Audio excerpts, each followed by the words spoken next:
Massive and expensive equipment marks the professional radio station.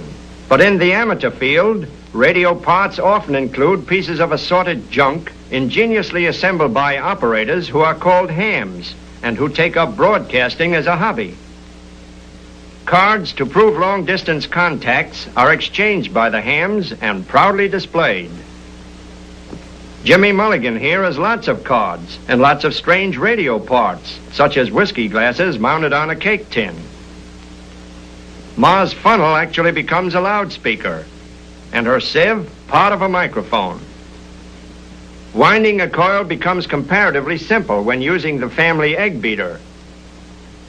And so, while radio's youth is being served, it's cramping Ma Mulligan's culinary style. No end. Well, chow is about ready, so it's time to get the hard-working Mulligan family together. Call Jimmy. Call Jimmy. Call Jimmy. Call Jimmy. Well, I guess that means you, Grandpa.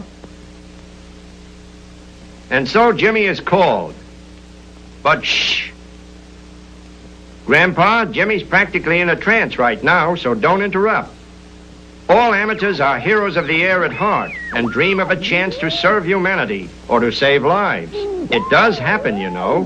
For instance, in far-off Alaska some years ago, Clyde DeVina, prominent movie cameraman, devoted long winter evenings to his amateur radio set. Frequently, he talked over a span of 15,000 miles to a lonely lighthouse keeper in New Zealand. Although a great distance separated them, the two amateur operators exchanged gossip nightly and soon became radio buddies. One evening, alone in his cabin, DeVina became weak. Deadly vapors from a leaky stove were the cause. A few minutes later, when DeVina's conversation ended abruptly, the lighthouse keeper tried to renew the contact. With all windows locked against the freezing weather, DeVina's ebbing strength was going rapidly.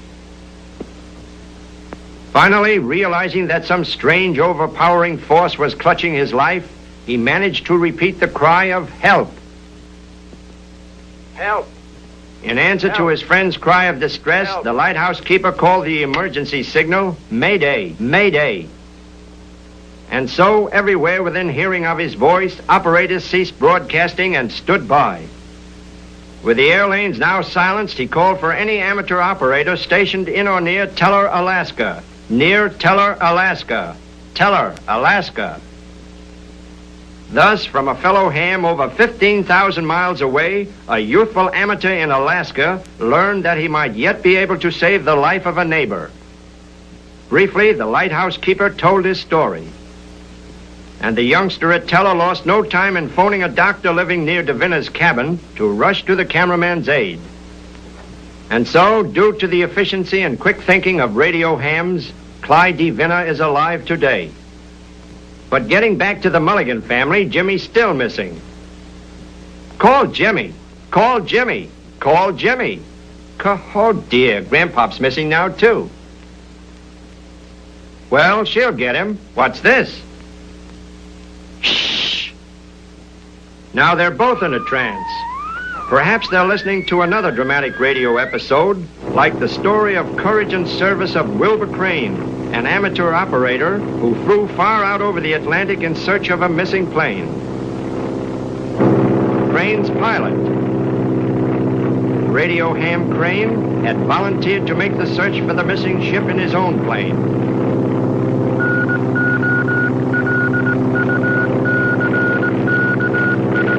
Amateurs all along the coast were standing by to pick up progress of the search. Ship radio professionals listened, ready to go to the rescue. Tensely listening to his reports, too, and worried for his safety, were Crane's wife and son.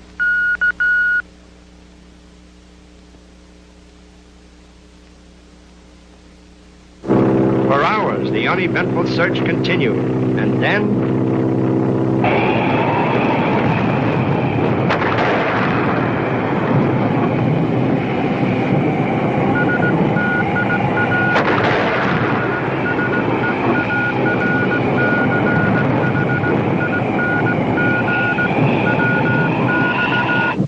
lost in a bad storm, far out at sea, but the search goes on.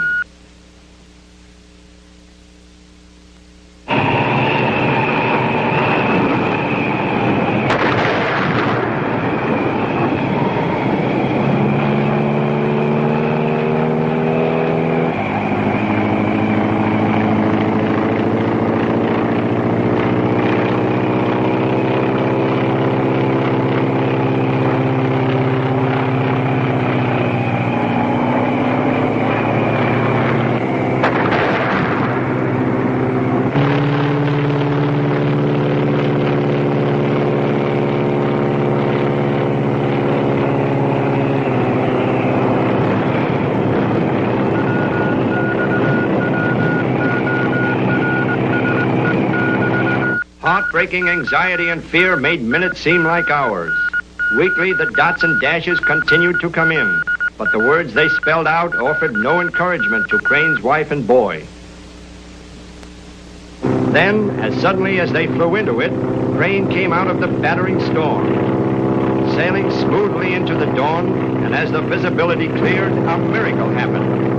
For there, right below them by a streak of rare luck, was the missing seaplane with possible survivors. Crane flashes the news. Safely out of the storm, the missing plane found. Never had a happier message come over the Crane loudspeaker. The broadcast at the ship's location, their job would be over. But what's this? Hundreds of miles at sea, and their gas practically gone. They hadn't a chance. But Crane's chief concern was to establish the location of that wrecked plane and broadcast the news to the world. Somehow, their plane must be kept in the air until this work was done.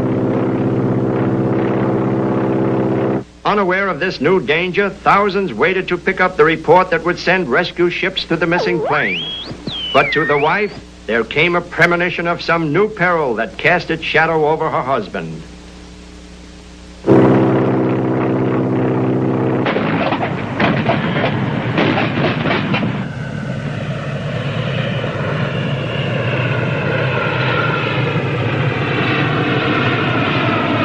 The report goes on the air.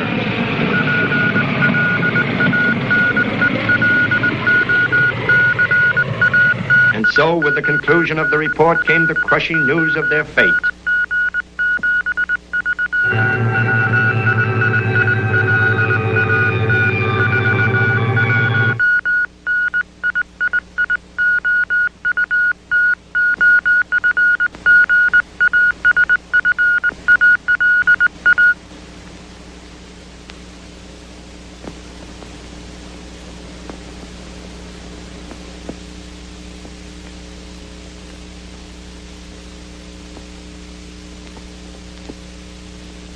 And thus, two heroes once again preserved the finest traditions of the amateur radio fraternity.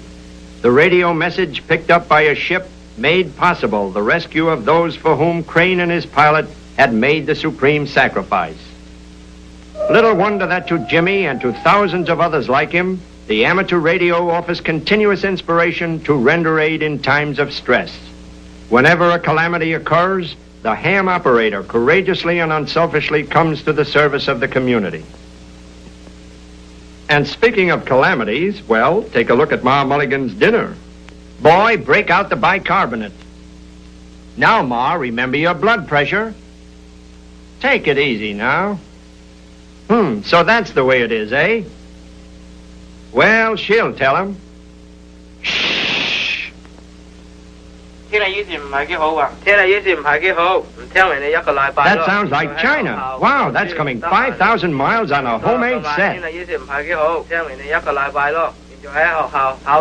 No wonder the Mulligans are thrilled. Through the genius of little Jimmy, they hear a man speak in far-off China. In Chinese, that means that's all for the night, folks. Yeah, good night.